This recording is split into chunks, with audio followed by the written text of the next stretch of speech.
Les européennes et puis l'après les européennes aussi, comment on sort la France de cette crise dite des Gilets jaunes. C'est avec Hervé Juvin ce matin que nous sommes, qui est numéro 5 sur la liste du Rassemblement national pour précisément ces élections européennes.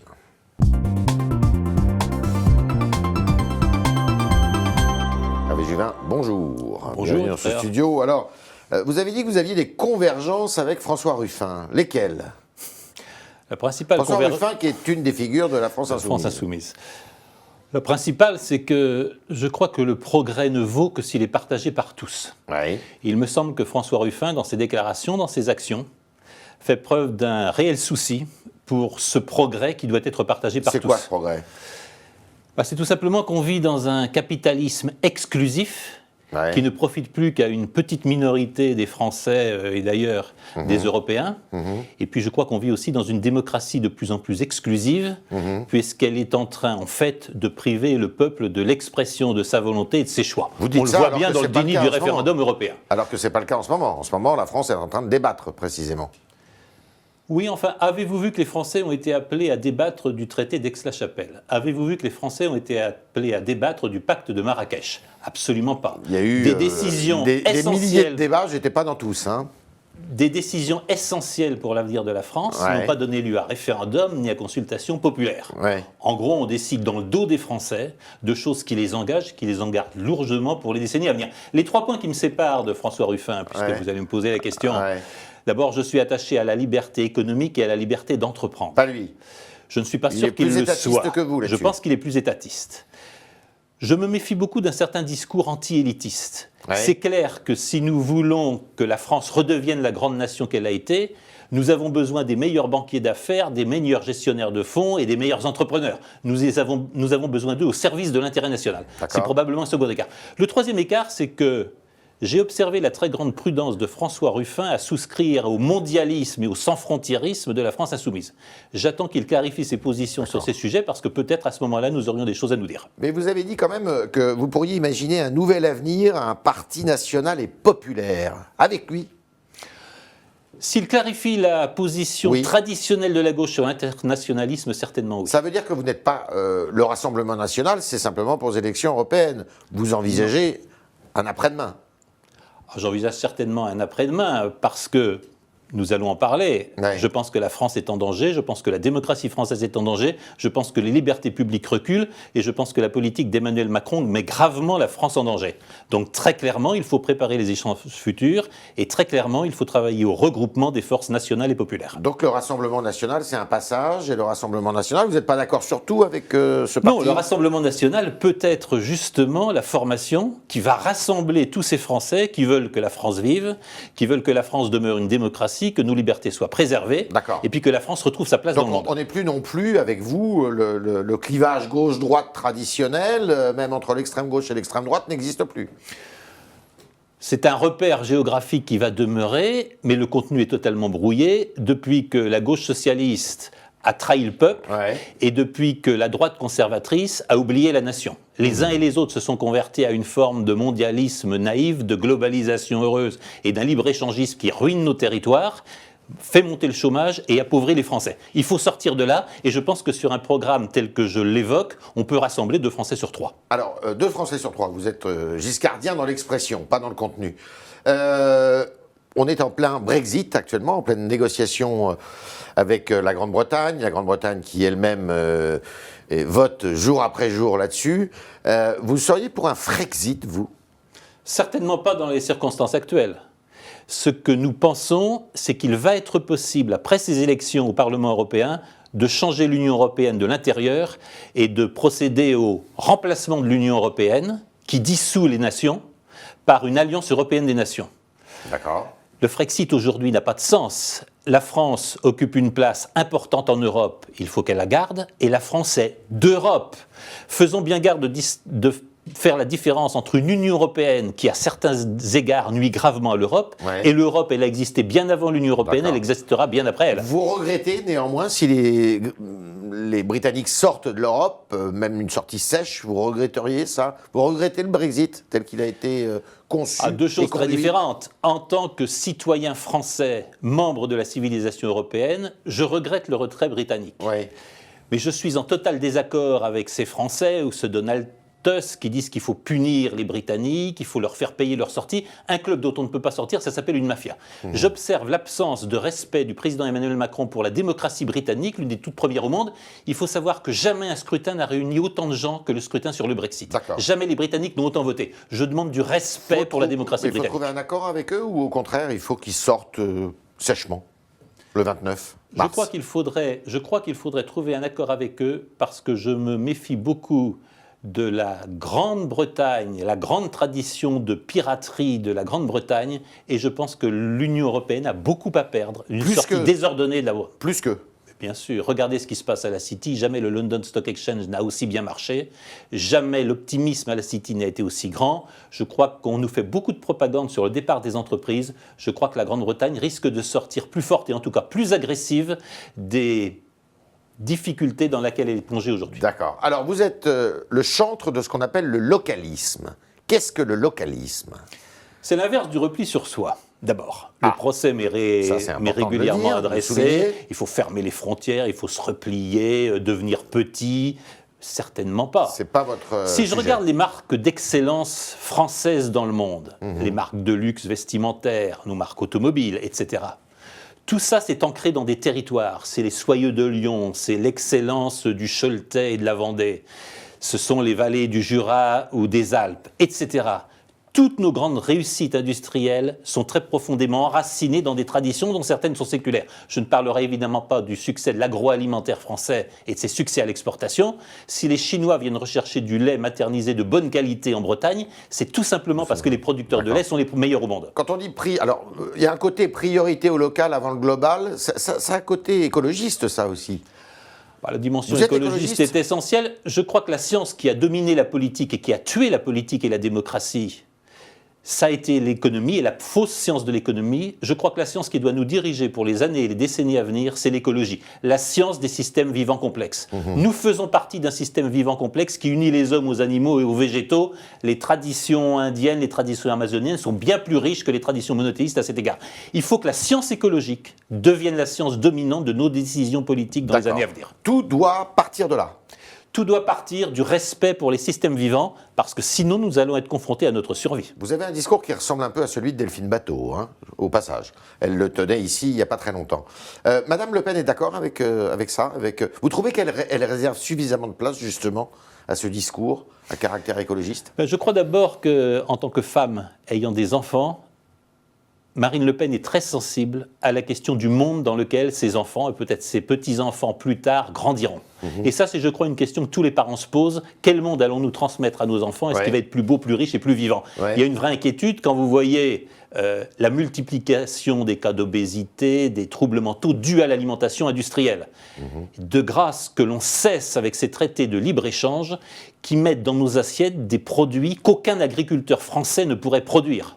De grâce qu'on arrête avec cette naïveté du libre-échange qui fait qu'on est en train gravement de dégrader les conditions sanitaires et sécuritaires en France. Alors, il y a la crise des Gilets jaunes, j'en parlais, on est en plein dedans. Est-ce que, pour sortir de cette crise, une des armes, entre guillemets, ça serait justement un nouvel acte de décentralisation qui pourrait aller vers ce Très que vous probablement.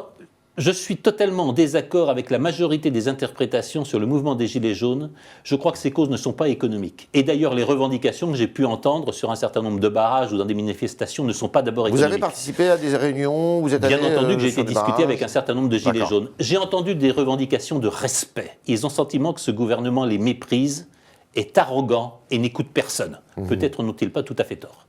Je crois que la seconde chose, c'est qu'ils ont envie, et le cri vient dans tous les meetings auxquels je participe, on est chez nous. On est chez nous, ça ne veut pas dire qu'on est fermé à l'autre ou qu'on est dans la haine de l'autre. Ça veut dire qu'on ne vienne pas nous embêter chez nous. Les 80 à l'heure, c'est complètement provoquant. Le fait de multiplier les contrôles automobiles vexatoires, c'est complètement vexant. Et le sentiment d'une intrusion des institutions européennes, de codes, de normes, de règles auxquelles personne ne comprend rien, ça, j'ai envie de dire, les Français disent basta. C'est pas économique. Qu'on nous respecte, qu'on nous écoute et qu'on nous laisse vivre sur nos territoires en paix. Et un nouveau geste de décentralisation, ça vous paraît convenir ou pas? Si c'est une vraie décentralisation, jusqu'ici la décentralisation c'est quoi? Ça a ajouté des coûts aux coûts, des postes aux postes, et ça a fait des territoires français un imbroglio auquel personne ne connaît. Ce que j'observe, c'est que depuis une vingtaine d'années, le désaménagement du territoire a succédé à l'aménagement du territoire. On en a fini à une politique qui remonte au roi de France. On a arrêté de traiter tous les Français égaux, quel que soit le lieu de leur résidence, et très clairement, on laisse mourir cette diagonale du vide qui traverse toute la France. Donc, je crois que ce n'est pas convenable, et je crois que c'est une des raisons de la colère des Gilets jaunes. C'est le mal du jacobinisme, qui est pourtant très enraciné dans notre pays. C'est moins le mal du pays. jacobinisme que le mal d'une plutocratie et d'une oligarchie qui s'est emparée de la France à son seul bénéfice et qui entend exploiter toutes les ressources françaises en étant extraordinairement indifférente aux conditions de vie de la population. C'est ce qu'ont dit les Gilets jaunes. Qu'on s'occupe un peu de nous, qu'on regarde les difficultés que nous avons à vivre et qu'on n'en rajoute pas en permanence. Quel scandale qu'on laisse les avions low cost, on laisse les porte-containers parcourir des milliers de kilomètres sans être taxés et on va embêter les gens qui ont besoin tous les jours de leur voiture pour aller au travail ou pour aller faire leur courses. Qui sont souvent les mêmes d'ailleurs, qui tiennent des discours très écologistes et qui voyagent beaucoup. Mais bien sûr, l'écologie, c'est de vivre sur son territoire et d'être bien sur son territoire et d'avoir envie de le transmettre. Je crois que l'écologie commence par ça. Vous avez des mots assez durs avec le président de la République. On a l'impression presque qu'on vit dans une autocratie, enfin, pas loin. Est-ce qu'on doit décompter de son temps de campagne, du temps de campagne de la République En Marche pour les européennes, les prises de parole du président de la République? Je ne rentrerai pas dans un délai technique sur lequel les CSA et maintes autres autorités ont certainement une opinion. Ce que je constate, c'est qu'Emmanuel Macron est en campagne permanente. Il est probablement en campagne permanente sur un régime qui est celui de l'Union européenne. Les bonnes intentions doivent faire oublier les résultats. Pas question de faire un bilan, parce qu'il faut être clair. La politique d'Emmanuel Macron a échoué à peu près sur tout, avec des échecs retentissants en politique extérieure. Avec des échecs retentissants en politique extérieure, que ce soit, par exemple, la réponse de la présidente du CDU, future chancelière, à sa lettre aux Européens. En gros, elle dit il n'y aura pas de mutualisation des dettes. En gros, elle dit l'Allemagne exige de partager le siège de la France au Conseil de sécurité. Et clairement, la France doit s'aligner sur les intérêts stratégiques allemands. Elle n'est que présidente de la CDU. Enfin, elle est présentée comme la remplaçante d'Angela Merkel. Et je doute fort que sa réponse ait été écrite sans l'aval de la chancelière. Donc on a une position allemande qui dit très clairement à la France, rentre dans ta niche, tu deviens une puissance de second rang et tu dois t'aligner sur les intérêts stratégiques et le pacte de coalition allemand. Ça n'est pas convenable, j'attends la réponse de l'Élysée. Vous serez premier à ces élections, la liste du Rassemblement national arrivera en tête à ces élections européennes? Je ne vais pas lire dans le marc de café. Ce que je constate, c'est la colère qui monte. Ce que je constate, c'est l'insatisfaction d'une politique qui doit bénéficier aujourd'hui à moins du 5e des Français. C'est aussi les incohérences d'une politique qui a fait lever beaucoup d'espoirs, qui sont déçus les uns et les autres, et d'une politique qui nuit gravement à la France. J'ai retenu des débats entre Nicolas Sarkozy et François Hollande, cette affirmation de Nicolas Sarkozy. Pendant ma présidence, il n'y a jamais eu de trouble grave en France, et la paix civile a régné. Je constate que la politique d'Emmanuel Macron met gravement en danger la paix civile. La haine est en train de monter en France, elle n'a qu'une seule origine, la politique du gouvernement d'Emmanuel Macron. Vous représentez la droite, le Rassemblement national, c'est la droite d'aujourd'hui? C'est peut-être la future droite, en tout cas c'est la nation et le peuple. Je crois qu'il faut aller au-delà de ces notions de droite et de gauche qui aujourd'hui sont largement subverties. Si je suis rentré à l'âge qui est le mien et par rapport au parcours qui est le mien en politique, c'est parce que j'ai le sentiment qu'un combat pour la nation et pour la plus grande France est urgent aujourd'hui et j'espère bien y contribuer. On est avec Hervé Juvin qui répond à nos questions. On va continuer avec vos questions, chers internautes, et Jérémy Pontieux qui nous a rejoint dans ce studio.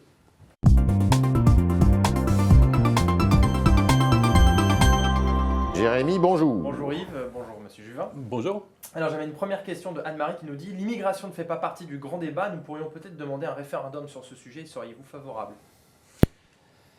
Alors ma réponse sera en deux temps. Tout d'abord, le grand débat est naturellement manipulé. J'observe que les questions de l'immigration, comme les questions de la sécurité intérieure, avec la multiplication des agressions sur les biens et les personnes, sont assez curieusement exclus du grand débat, probablement parce que c'est des sujets un peu sales ou un peu touchy pour l'oligarchie qui nous gouverne. Mais si on regarde un peu ce qui remonte quand même de toutes les contributions et tout, ce qui arrive en tête, c'est d'abord des problèmes de fiscalité. Oui, c'est pas ce que j'ai entendu, ça n'est pas le sentiment que j'ai en ayant fréquenté, je vous l'ai dit, nombre de manifestations, en ayant été assez présent sur les barrages. Ma seconde réponse, c'est je fais attention au référendum. Le référendum, c'est une question qui appelle la réponse par oui, par non, et c'est toujours une réponse dictée par des choix politiques.